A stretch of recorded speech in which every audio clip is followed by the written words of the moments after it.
আলহামদুলিল্লাহ। আজকে যে পরিমাণ যে মাহে রমজানের রোজা কিন্তু অতি নিকটে, কি পরিমাণ আজকের বাজারটা আসলে একটু বলবেন?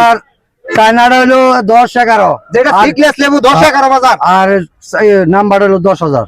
ও দেখছেন যেটা হচ্ছে সিকলেস লেবু, এটা কিন্তু 10-11 বাজার। বর্তমানে কিন্তু আসলে রোজা কিন্তু অতি নিকটে যাচ্ছে, লেবুর দাম কিন্তু অতি তাড়াতাড়ি বৃদ্ধি পাচ্ছে। সুপ্রিয় দর্শক, আসসালামু আলাইকুম। আমি সজীব আহমেদ এই মুহূর্তে বর্তমানে অবস্থান করতেছি বিশাল এক লেবুর হাটে। এটা হচ্ছে ফুলবাড়িয়া থানা এনায়েতপুরে, যেখানে প্রতিদিনই লাখ লাখ টাকা লেনদেন করা হয়। আপনারা দেখতেই পারতেছেন আজকে যে পরিমাণ বাজারে চড়া। আজকে আসলে লেবু আসলে ব্যাপারীর কাছ থেকে শুনবো যে আসলে তারা কি আসলে লেবু সংগ্রহ করতে পারতেছে নাকি, এই বিষয়ে অবশ্যই আমরা একজন ব্যাপারীর কাছ থেকে শুনে নিব।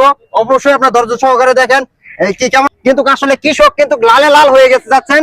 আপনাকে অসংখ্য পরিমাণ ধন্যবাদ। আসলে আর একটা কৃষকের কাছে জানবো যে আসলে কি পরিমাণ তারা আসলে আনন্দিত, খুশি কিরকম, এই বিষয়ে অবশ্যই আমরা জানবো।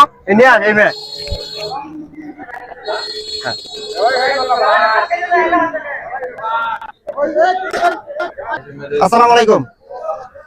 কি হয়েছে? কেমন আছেন? লেবু নিয়ে আসছেন? লেবু নিয়ে আসছি।